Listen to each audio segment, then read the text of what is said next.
you know what? You don't have to dignify the wickedness of the world by a response. Sometimes we feel like, oh yeah, and then we get into this thing with people that don't believe as you do. Don't get in a big argument. He didn't even dignify her question with a response. All he said is he looks up there, and I'm sure it's in the Greek somewhere, the Hebrew I guess this would be, and he looks up and is like, ugh. Anybody up there on my side? Anybody? And as he yells that, a couple servants are up there. They didn't like her either. She's just an icky woman. They're like, yeah, you know, we are. And the Bible says 2 or 3 put their head in a window, and there looked out at him 2 or 3 eunuchs. I think that's all that would fit in the window, you know? I mean, there's probably all these guys back there, yeah, but there's 2 or 3 of them, yeah. So he says, well then, throw her down. That's what he said. He said, well, throw her down. They're like, yeah! So they go get this icky woman, and look at what happens. And he said, throw her down. So they threw her down. Don't you love that? I mean, they just went over. I can just see the look on their face. Well, throw her down. We've been waiting for this for a long time. Come here, Jesse. No, oh boys, put me down. Okay, just a minute. No, I didn't mean nothing. And so they 1, 2, 3, wah! And she splats on the ground down below. Can't you just see all that makeup on the sidewalk down below? You know, it's probably still there to this day. Anyways, she did something bad when she hit. Jezebel. What she did was, you know how you don't mess with a man in his car, right?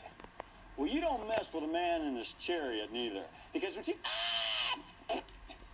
The Bible says that... I think this really got Jehu mad. The Bible says in verse number 33, and he said, throw her down. So they threw her down. And some of her blood was sprinkled on the wall and on the horses. Oh, that made Jehu mad. So look what the Bible says. So he trode her underfoot. I just think he got mad. Oh, man, that's on my chariot. Come on, boy. Ha! Boom, boom, boom, boom. Back it up. Oh, boom, boom, boom, boom. He drove over the woman. I couldn't believe it. And he said, don't you mess with my chariot. So he trode her underfoot. And then they went inside. I'm sure the servants like, Jehu, he's our man. He slew Jezebel. Yeah. Anyways, they're probably excited. They go inside for a little bit. And Jehu now is thinking, well, she was the daughter of a king. Somebody go get her and bury her. Guess what? Wasn't much to bury, because as we see in verse number 35, and they went to bury her, but they found no more of her than her skull and the feet and the palms of her hands. What? Well, look what happened. The Bible says in verse 36, wherefore they came again and told him and said, this is the word of the Lord which he spake by the hands of the servant Elijah the Tishbite, saying, in the portion of Jezreel shall dogs eat the flesh of Jezebel. Hey, Elijah prophesied that years before, and now that prophecy has come to fruition, as we say, as her body was torn apart by dogs and eaten. There was nothing left to bury of that woman except the palms of her hands, her feet, and her skull. And the word of the Lord definitely came through. Hey, teenager, you listen and listen well.